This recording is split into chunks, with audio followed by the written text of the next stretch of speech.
Hi friends, આજે આપણે દૂધીનો હલવો બનાવીશું જે એકદમ દુકાન જેવો જ હલવાઈ જેવો બનશે।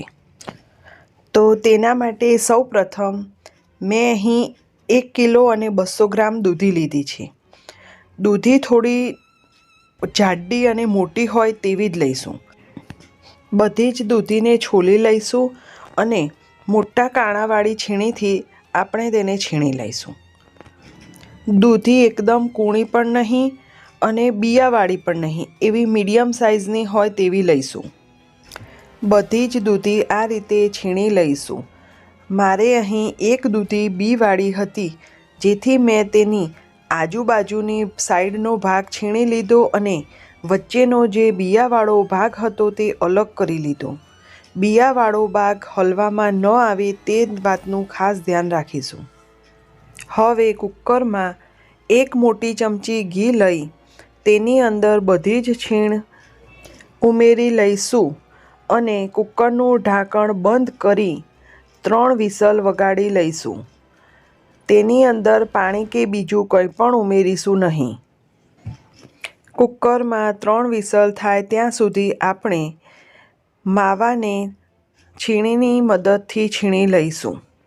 અહીં આપણે દૂધીનો હલવો માવો નાખીને બનાવીશું। 1 કિલો દૂધી માટે 250 ગ્રામ માવાની જરૂર પડે છે। કુકર ઠંડુ થાય એટલે ખોલી લઈશું અને તેને એક પેનમાં બધી છીણને ટ્રાન્સફર કરી લઈશું। દૂધી બાફતી વખતે તેની અંદર ઘી નાખેલું હોવાથી હવે આપણે ઘી નાખીશું નહીં। તેની અંદર 1 નાની ચમચી ગ્રીન ફૂડ કલર ઉમેરીશું અને બધું સારી રીતે હલાવી લઈશું। મીડિયમ ફ્લેમ ઉપર પાણી બળે ત્યાં સુધી હલાવતા રહીશું અને બધું સારી રીતે મિક્સ કરી લઈશું। બધું પાણી બળી જાય ત્યાં સુધી હલાવતા રહીશું અને તેની અંદર 1 નાની વાડકી જેટલી ખાંડ ઉમેરીશું। હું અહીં જે માવો ઉમેરવાની છું તે ઘોળ્યો હોવાથી મેં 1 વાડકીમાં થોડીક ઓછી ખાંડ નાખી છે। જો તમારે માવો મોળો હોય તો આખી વાડકી ખાંડ નાખવાની। હવે પેનમાં માવો એડ કરી લઈશું અને મિક્સ કરી લઈશું। દૂધીના હલવામાં માવો ઉમેરવાથી દૂધીનો હલવો એકદમ દાણાદાર બને છે અને ઝડપથી ફટાફટ પણ બની જાય છે। ફૂલ ફ્લેમ રાખી સતત હલાવતા રહીશું, જેથી ખાંડનું બધું જ પાણી બળી જાય। માવાની જગ્યાએ તમે દૂધના પાવડરનો પણ ઉપયોગ કરી શકો છો। મિશ્રણમાં 2 નાની ચમચી ઇલાયચી પાવડર ઉમેરી મિક્સ કરી લઈશું। ઇલાયચી પાવડર થોડોક વધારે ઉમેરવાથી તેનો ટેસ્ટ ખૂબ જ સારો આવે છે। મિશ્રણ ઘટ્ટ થાય ત્યાં સુધી સતત હલાવતા રહીશું। મિશ્રણ તળિયામાં ચોંટે નહીં તેનું ધ્યાન રાખીશું અને સતત હલાવતા રહી બધું પાણી બળી જાય અને આવું ઘટ્ટ મિશ્રણ થાય ત્યાં સુધી હલાવતા રહીશું। હવે લગભગ બધું જ પાણી બળી જવા આવ્યું છે એટલે તેની અંદર 1 ચમચી જેટલું ઘી ઉમેરીશું અને તમને જે ગમતા હોય તે ડ્રાયફ્રૂટ્સ ઉમેરી હલાવી લઈશું।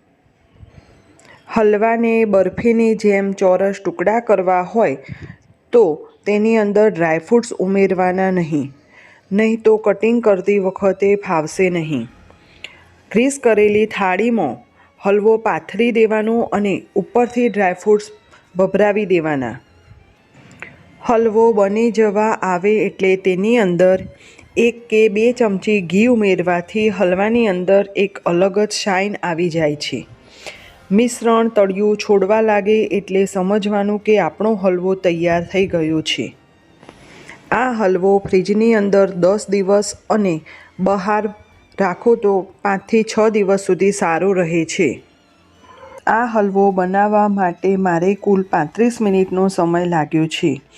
માવો નાખીને બનાવવાથી તે ઝડપથી બની જાય છે, જ્યારે દૂધ નાખીને બનાવીએ તો દૂધ બળતા વાર લાગે એટલે વધારે સમય લાગે છે। તો ફ્રેન્ડ્સ, આ રેસીપી જો તમને પસંદ આવી હોય તો તમે તેને ચોક્કસથી ટ્રાય કરજો મારો આ વિડીયો ગમ્યો હોય તો તેને લાઈક કરજો અને સબસ્ક્રાઈબ કરજો। હવે હલવો આપણો તૈયાર છે તો તેને આપણે સર્વ કરવા માટે કાઢી લઈશું। એક બાઉલમાં બધો જ હલવો કાઢી લઈશું અને તેને ડ્રાયફ્રૂટ્સથી ગાર્નિશ કરી લઈશું।